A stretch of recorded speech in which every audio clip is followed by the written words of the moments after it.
Olá, espaçonauta! Vamos andar na Lua! Gente, se você acha que rover é sinônimo de andar em câmera lenta, hoje eu vou bagunçar essa ideia, porque a NASA, via JPL, está tentando um protótipo que não quer só sobreviver no terreno, ele quer viajar, porque se a gente quiser encontrar água na Lua, não podemos mais andar a passo de tartaruga. O tempo é curto e as sombras são perigosas. A proposta desse veículo é atravessar quilômetros de uma vez, encarar ladeiras, pedras, areia fofa e, o meu assunto favorito, sombras gigantes no polo sul da Lua. Esse rover se chama Ernest, Exploration Rover for Navigating Extreme Sloped Terrain, ou rover de exploração para navegação em terrenos de inclinação extrema. E ele é um treino geral para um futuro onde a exploração lunar não fica presa num bairro. Ela faz uma road trip científica, ou seja, ela planeja uma autoestrada na Lua. A Lua está prestes a virar palco de uma road trip científica.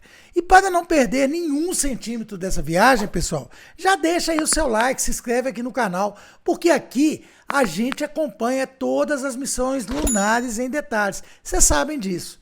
Gente, o Ernest é um protótipo de rover com cerca de 1,2 metros de comprimento, compacto, mas com ambição de gente grande. A primeira diferença que salta é que ele tem 4 rodas, ao invés de 6. E não é menos roda pior. Aqui é menos roda, mais liberdade por roda. Vou explicar. Ele usa rodas de malhas metálicas. Pensa aí numa rede metálica que se deforma e se adapta melhor ao terreno, ou seja, ela se molda pelo terreno que ela está passando. E o ponto central, ele tem uma suspensão ativa, que é uma suspensão com juntas motorizadas que podem mudar a posição das rodas, em vez de só absorver o impacto. Cada roda pode ser levantada, ajustada individualmente. As 4 rodas são direcionáveis. Ele pode dirigir até de lado. Basicamente, é um rover com habilidades que fariam um carrinho de supermercado chorar de inveja. Nos testes de campo, o Ernest percorreu cerca de 26 quilômetros em 37 horas de drive time. Drive time, pessoal, é o tempo efetivamente dirigido, não o tempo total do teste, com pausa, checagem, etc. Isso é mais de 10 vezes a velocidade típica com que rovers como o Perseverance, que está explorando Marte, navegam em terreno desafiador. Em números, ele chegou perto de 1 km por hora em navegação autônoma. Para você e para mim, isso é um passeio. Para a robótica planetária, isso é um salto de modo tartaruga para modo expedição, modo hard. E a importância disso é porque velocidade não é só pressa, é alcance científico, gente. Quanto mais rápido você se move, mais lugares você consegue visitar, mais contextos geológicos você pode comparar. E assim, aproveita mais os preciosos minutos de uma missão espacial. E se você curte cada minuto do nosso conteúdo aqui no Nerd aos 50 e quer apoiar o canal de forma direta, já está aqui na tela para vocês o QR Code com o nosso Pix. Pessoal, qualquer valor ajuda de verdade. E quando eu digo para vocês qualquer valor, é qualquer valor mesmo. Até 50 centavos fazem diferença para manter aqui o nosso canal ativo, melhorar os vídeos, trazer mais conteúdos e continuar acompanhando essas missões em detalhes. Seu apoio, pessoal, ajuda esse canal a continuar trazendo as novidades da exploração lunar, porque o Nerd aos 50 não é um protótipo, ele é o canal oficial das missões lunares no YouTube. Por décadas, a NASA usou o famoso Rocker Buggy, um sistema de suspensão passiva que mantém as rodas em contato com o chão e aumenta a estabilidade do rover. Ele, de fato, é robusto, confiável e, por isso, virou padrão nos rovers em Marte. Mas tem limites. Em areia solta e rampas mais agressivas, um rover passivo pode patinar, ficar preso ou entrar em situações arriscadas. O Ernest introduz uma suspensão ativa com articulações que permitem coisas como redistribuir peso, colocar mais carga na roda que precisa de maior tração, erguer uma roda para vencer um degrau e até usar gates, que são padrões de locomoção tipo wheel walking, literalmente andar com as rodas. E o tal do skirming, um movimento de se contorcer para sair de um terreno ruim, que é algo assim como um carro atolado na areia da praia, só que essa praia está a 384 mil quilômetros de distância da Terra, e os mares por lá são grandes planícies basálticas secas. E tem um detalhe muito esperto, um mecanismo tipo embreagem que permite alternar entre modo passivo, que economiza energia em terreno de fácil rodagem, e modo ativo, que liga os motores das juntas quando o bicho pega. Isso é crucial porque em missões espaciais energia é vida. Tá certo, nerd? Beleza. Mas como que ele decide quando que ele vai levantar a roda, quando que ele vai inclinar, que estratégia que ele vai usar? Simples, jovem padawan.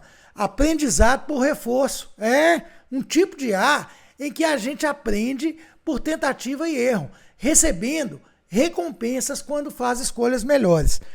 Pensa nisso aí como se fosse um videogame. Se ele sobe a pedra sem capotar, ele ganha mais pontos. Depois de milhões de tentativas virtuais, ele chega na Lua ou em Marte sabendo como não perder esse jogo. Em vez de humanos programarem cada manobra, o Ernest é treinado em simulação de alta fidelidade para aprender uma política própria de deslocamento e exploração. Dessa forma, o rover aprende o que fazer quando encontra pedra, areia fofa, degrau e inclinação. E o objetivo disso é reduzir a dependência do controle humano, porque longe da Terra existe latência de comunicação, ou seja, o sinal demora para ir e voltar, e por isso ele precisa ser independente, o mais independente possível. Existe risco, existe a regra de ouro, autonomia boa é missão mais ousada. E aqui entra a parte mais lunar da história. Por que testar ao amanhecer, entardecer e até à noite com luz artificial? Você faz ideia do porquê uma simples sombra pode matar um robô de milhões de dólares? A resposta é mais assustadora do que parece. Nos polos sul da Lua, o Sol fica muito baixo no horizonte. Resultado, sombras extremamente longas. Para um sistema de visão computacional, sombra pode parecer um buraco, uma cratera ou um degrau perigoso, quando na verdade é só uma sombra dramática digna de filme. Mas por outro lado, se interpretar um buraco ou uma cratera como uma sombra dramática, a morte é certa. Então, o Ernest foi colocado nessas condições para treinar e validar a autonomia em iluminação difícil, algo essencial para missões que querem operar perto de regiões permanentemente sombreadas, justamente onde pode existir gelo de água misturado ao regolito lunar. Se você quer buscar água na Lua, você precisa de robôs que não confundam escuridão com abismo. A Lua é linda, mas a iluminação dela é aquela do corredor do filme de terror. Gente, e se você quer observar a Lua ou qualquer outro astro, vai aqui uma dica de ouro. A Photon Astro, que é parceira do canal, é a maior loja de equipamentos e acessórios astronômicos do Brasil. Se você está procurando telescópios, oculares, filtros, binóculos, adaptadores ou acessórios para observação, vale muito conferir a loja. E usando o nosso cupom de desconto da parceria com o canal, esse que está aparecendo aí na tela para vocês, ainda tem desconto nas suas compras. O link da loja está na descrição desse vídeo. E eu também deixei o link de 4 telescópios para você que quer iniciar na astronomia. Bom, pessoal, o Ernest é um protótipo e ainda, digamos, não cresceu. Ele tem 1,2 metros de comprimento, mas a ideia é escalar essa tecnologia para algo maior, algo do tamanho, digamos, do Perseverance. Por exemplo, um veículo com o dobro do tamanho. E aí muda o conceito de missão. Em vez de um rover passar anos explorando uma área relativamente pequena, ele pode fazer uma travessia longa, visitando múltiplos alvos em sequência, uma verdadeira viagem científica pela Lua, como defendem os pesquisadores do JPL. Isso conversa diretamente com o futuro do programa lunar. robôs abrindo caminho, mapeando rotas seguras, investigando depósitos de gelo e preparando o terreno para operações humanas e infraestrutura. No fim das contas, pessoal, o Ernest é um recado. O futuro da exploração lunar não é só voltar para a Lua, é conseguir se mover bem por lá, rápido, longe e com autonomia. E agora, galera, é com vocês, eu quero saber, vocês acham que a gente vai ver um rover nesse estilo, explorando crateras polares aí antes do ano de 2030? Comenta aqui embaixo, deixa aí nos comentários para mim.